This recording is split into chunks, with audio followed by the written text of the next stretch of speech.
Dubai Dubai Dubai Dubai Dubai. ناظرین، اسرائیلی خاتون comedian نوئیم الیاسی نے اسرائیل سے تعلقات جوڑنے پر امارات بالخصوص دبئی کے لیے توہین آمیز گانا مع ویڈیو ریکارڈ کروایا، جو دیکھتے ہی دیکھتے ساری عرب دنیا میں وائرل ہو گیا۔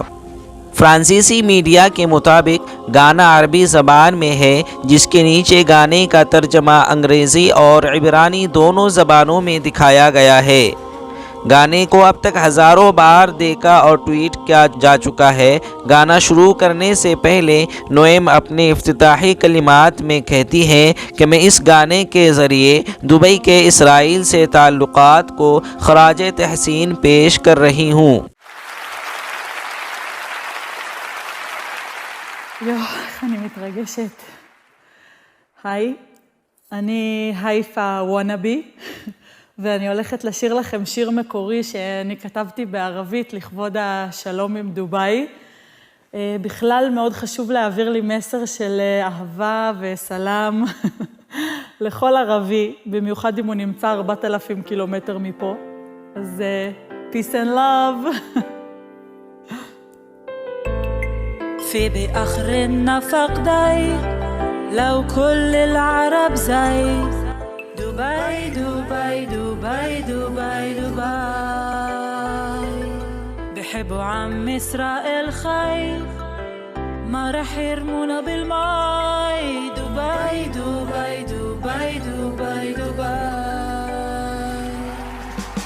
ما فيش أحلى من عرب معه ملايين ونسيوا شعب انتكب نسيوا فلسطين قالوا تبقى هالفاي إسرائيل من مايل الواي دبي دبي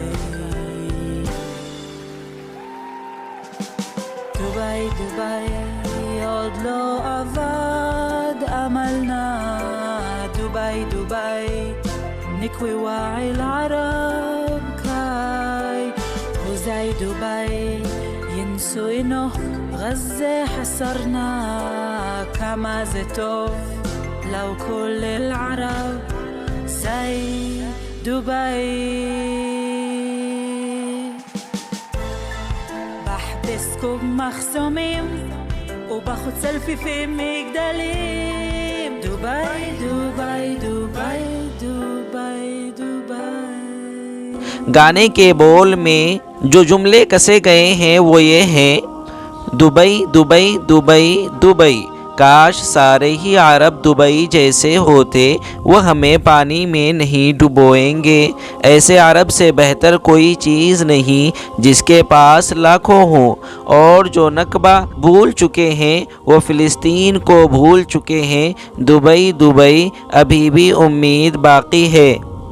عربوں کے ضمیر خاک ہو رہے ہیں، اور دبئی کی طرح ہی وہ بھول گئے کہ ہم نے غزہ کی ناکہ بندی کی ہوئی ہے، اور کتنا ہی اچھا ہو کہ سارے عرب دبئی جیسے ہوں۔ میں تمہیں چیک پوائنٹس پر حراست میں لوں گی اور پھر ٹاورز پر کھڑے ہو کر سیلفی لوں گی۔ Dubai Dubai Dubai Dubai. ناظرین، واضح رہے کہ ایک طرف تو فلسطینی مسلمان اپنی بقا کی لڑائی لڑ رہے ہیں، وہیں دوسری طرف یہ نام نہاد مسلم حکمراں مسلم عرب ممالک اسرائیل کے ساتھ سفارتی تعلقات شروع کر رہے ہیں۔ کیا ان نام نہاد مسلم حکمرانوں کی آنکھوں میں پانی نہیں؟ کیا ان کی ضمیر بالکل مر چکی ہے؟ کیا ان کے اندر غیرت ایمانی بالکل ختم ہو چکی ہے کہ ایک طرف تو فلسطینی مسلمان اسرائیل سے اپنے حق کی لڑائی لڑ رہے ہیں، اور ادھر مسلم ممالک اسرائیل کے ساتھ دوستی کر کے ان کے جلے پہ نمک چھڑک رہے ہیں؟ نوئیم نے اپنے گانے میں ایک لفظ نکبہ کا ذکر کیا ہے، تو چلیے جانتے ہیں کہ نکبہ کیا ہے۔ ناظرین، 15 مئی 1948 وہ تاریخ ہے جو ہم سب کو یاد رہنی چاہیے، اس لیے کہ ایک آبادی ہے جس کے دل پر یہ زخم کی طرح ہے۔ فلسطینی اس کو یوم آفت، یوم نکبہ کے طور پر یاد رکھتے ہیں۔ یہ لفظ ہر زبان کی لغت میں داخل کیا جانا چاہیے، کیونکہ یہ لفظ ہمیں خبردار رکھتا ہے کہ ایک آبادی کا بسنا دوسری آبادی کے اجڑنے کی وجہ نہ بنے۔ یہ ہمارا فرض تھا اور ہے، لیکن ہم نے اس کو نبھایا نہیں ہے۔ نکبہ یہ لفظ ہم سے کہتا ہے کہ ایک پوری آبادی نظر بند یا قید ہو یا جلا وطن رہنے کو مجبور ہو تو یہ ہم سب کے لیے مشترکہ آفت ہونی چاہیے، لیکن افسوس ایسا ہم محسوس نہیں کرتے۔ اسرائیل 14 مئی کو اپنا یوم آزادی مناتا ہے اور ایک دن کے بعد 15 مئی کو فلسطینی نکبہ کو یاد کرتے ہیں، کیونکہ جو اسرائیل کی آزادی تھی وہ ان پر آفت کی طرح ہی ٹوٹ پڑی تھی۔ 15 مئی 1948 کو عرب فلسطینیوں پر یہودی رہنماؤں کے صاف حکم پر یہودی ملیشیا کا جو حملہ شروع ہوا وہ تقریباً 8 مہینے تک چلتا رہا۔ دہشت گردی کے ہر طریقے کو اپنایا گیا، گاؤں اور شہروں پر بمباری، عورتوں کے ساتھ ریپ، قتل عام، 10 سال سے زیادہ عمر کے لڑکوں یا مردوں کو لیبر کیمپوں میں بند رکھنا۔ اسرائیل نے فلسطینیوں کی نسلی صفائی کی مہم آج تک بند نہیں کی ہے۔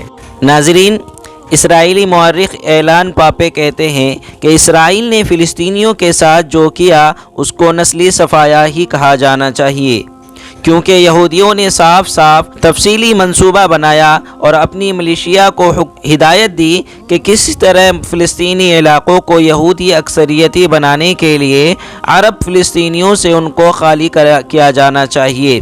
یہ سلسلہ آج بھی بند نہیں ہوا ہے، جبکہ بین الاقوامی سمجھ ہے کہ نسلی صفایا وہ ہے جس میں ایک طبقہ دوسرے کو مکمل یا جزوی طور پر کسی علاقے سے باہر کرے یا اس کو ختم کر دے۔ پاپے نے بتایا کہ 1948 سے 1956 کے درمیان اور بھی فلسطینی باشندوں کو وطن بدر کیا گیا۔ 1967 کی جنگ کے دوران غزہ پٹی اور مغربی کنارے سے زبردستی 3 لاکھ فلسطینیوں کو باہر کرنا اور ایک منصوبہ بند سازش کے تحت مسیحی یروشلم سے تقریباً 2 لاکھ فلسطینیوں کو باہر کر دینا۔ جو فلسطینی اپنے علاقوں میں بچے رہ گئے ہیں ان پر روز روز نئی تراکیب سے دائرہ تنگ کیا جا رہا ہے۔ غزہ پٹی کو کھلی جیل بھی نہیں کہا جا سکتا، اس کے چاروں طرف اونچی دیواریں کھڑی کر دی گئی ہیں۔ اسرائیل نے یہ بھی کہا ہے کہ وہ دنیا کے ووٹ کی پرواہ کیے بغیر بچے ہوئے علاقے پر بھی قبضہ کرنا چاہتا ہے۔